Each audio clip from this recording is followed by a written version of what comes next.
क्या होगा अगर हम इसके टायर खोल के इसमें लगा दे, क्या होगा? तो आइडिया ये है, सिंपल है। देखो इसके बड़े टायर जो है अपन खोल देंगे और पीछे की तरफ यहाँ पर देखो कैंपर के छोटे वाले टायर लगा देंगे, फिर देखते हैं कि क्या होता है। लोग तैयार हो? तैयार। तो निकलो जाओ।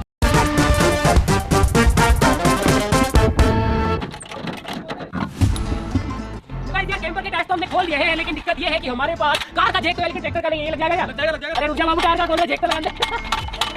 जल्दी लगा भाई, जल्दी लगा। अरे भाई चमन ट्रैक्टर का टायर खोलने वाला है। ये हमारा जुगाड़ जो हमने बनाया है, इसे लगाएंगे इस पर कुछ इस तरीके। स्टार्ट करते हैं, मैं चला के देखता हूँ।